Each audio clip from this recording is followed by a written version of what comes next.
2 രാജാക്കന്മാർ അധ്യായം 8.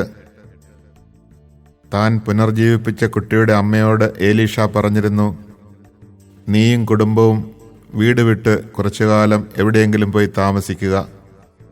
കർത്താവ് ഈ നാട്ടിൽ ക്ഷാമം വരുത്തും, അത് 7 വർഷം നീണ്ടു നിൽക്കും. അവൾ ദൈവപുരുഷന്റെ വാക്കനുസരിച്ച് പ്രവർത്തിച്ചു.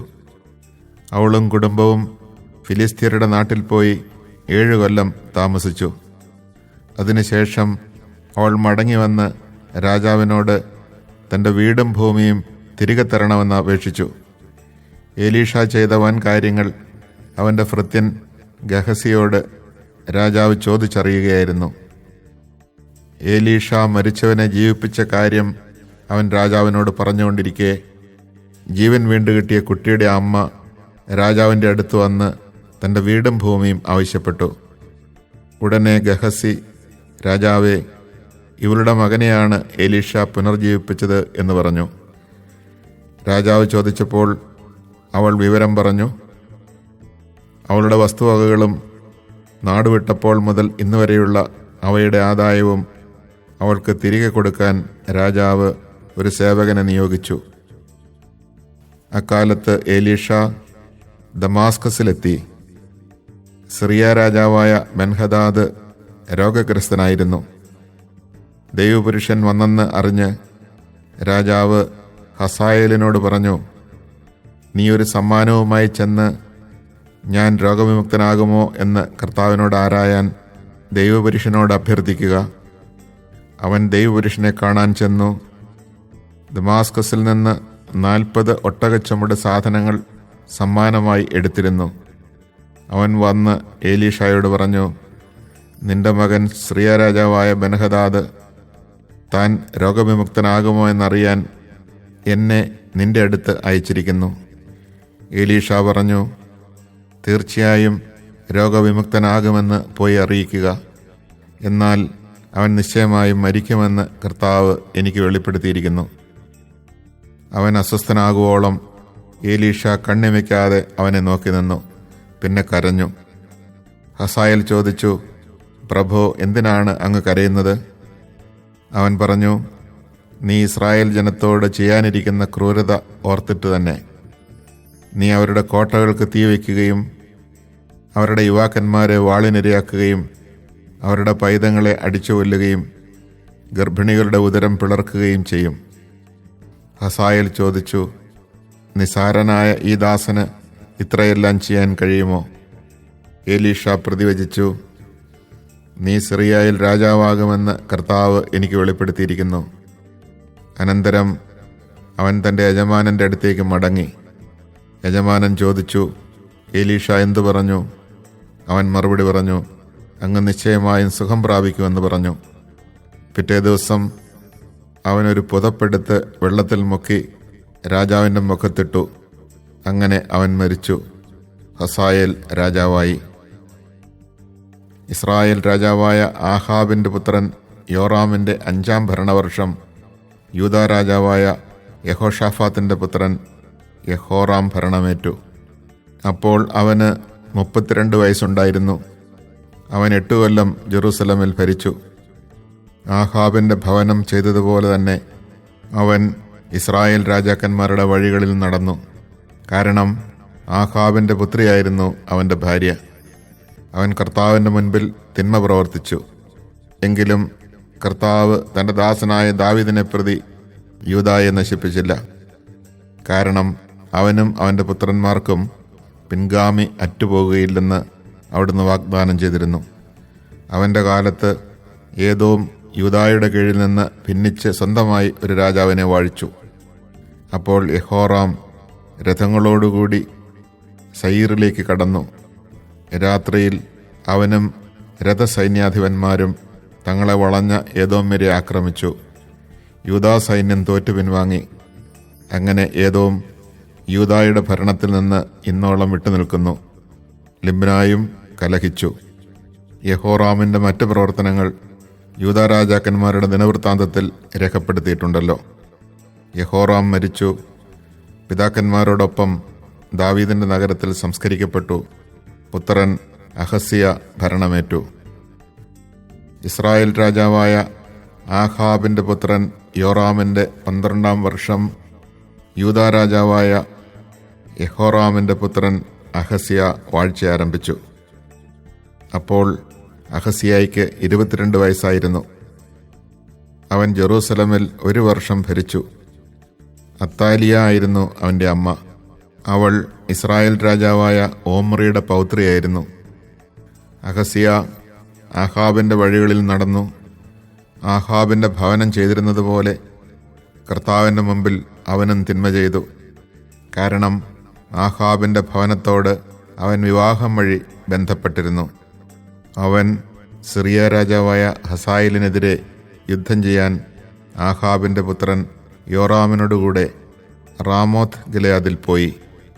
അവിടെ വെച്ച് സിറിയക്കാർ യോറാമിനെ മുറിവേൽപ്പിച്ചു. സിറിയ രാജാവായ ഹസായേലിനെതിരെ യുദ്ധം ചെയ്യുമ്പോൾ റാമായിൽ വെച്ച് സിറിയക്കാർ ഏൽപ്പിച്ച മുറിവുകൾ സുഖപ്പെടുത്താൻ യോറാം രാജാവ് ജസ്രയേലിലേക്ക് മടങ്ങി.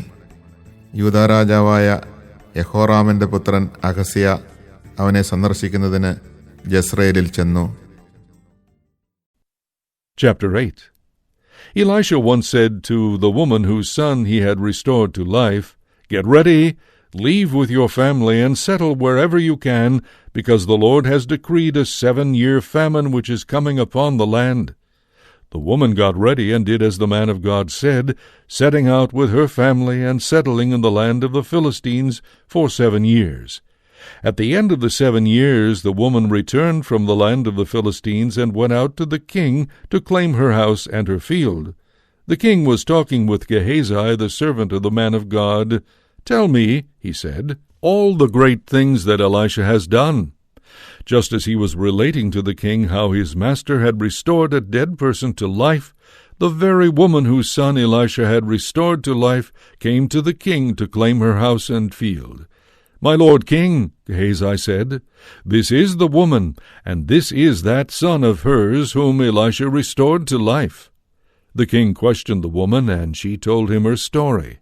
With that the king placed an official at her disposal, saying, "Restore all her property to her, with all that the field produced from the day she left the land until now." Elisha came to Damascus at a time when Ben-Hadad, king of Aram, lay sick. When he was told that the man of God had come there, the king said to Hazael, "Take a gift with you and go call on the man of God. Have him consult the Lord as to whether I shall recover from this sickness." Hazael went to visit him, carrying a present and with 40 camel loads of the best goods of Damascus. On his arrival he stood before the prophet and said, "Your son Ben-Hadad, king of Aram, has sent me to ask you whether he will recover from his sickness." "Go and tell him," Elisha answered, "that he will surely recover. However, the Lord has showed me that he will in fact die."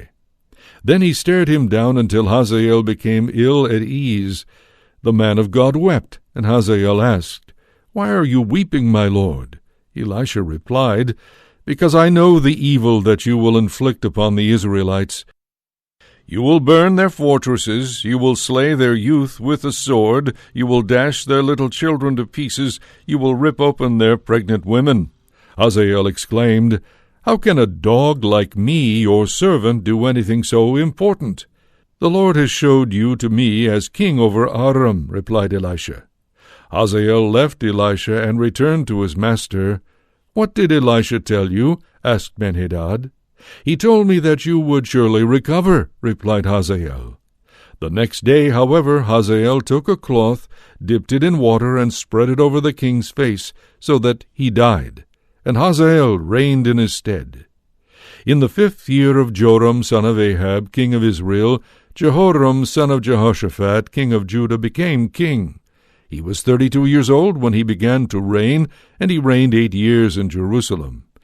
He conducted himself like the kings of Israel of the line of Ahab, since the sister of Ahab was his wife, and he did evil in the Lord's sight. Even so, the Lord was unwilling to destroy Judah because of his servant David, for he had promised David that he would leave him a lamp in the Lord's presence for all time. During Jehoram's reign, Edom revolted against the sovereignty of Judah and chose a king of its own. Thereupon Jehoram with all his chariots crossed over to Zair. He arose by night and broke through the Edomites when they had surrounded him and the commanders of his chariots. Then his army fled homeward. To this day Edom has been in revolt against the rule of Judah. Libnah also revolted at that time.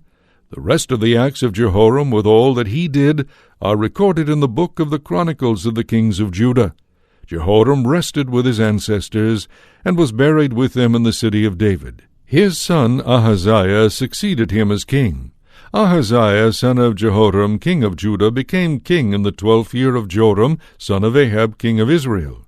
He was 22 years old when he began his reign, and he reigned 1 year in Jerusalem. His mother's name was Athaliah. She was daughter of Omri, king of Israel. He conducted himself like the house of Ahab, doing evil in the Lord's sight as they did, since he was related to them by marriage. He joined Joram, son of Ahab, in battle against Hazael, king of Aram, at Ramoth-Gilead, where the Arameans wounded Joram. King Joram returned to Jezreel to be healed of the wounds which the Arameans had inflicted on him at Ramah in his battle against Hazael, king of Aram. Then Ahaziah, son of Jehoram, king of Judah, went down to Jezreel to visit him there in his illness.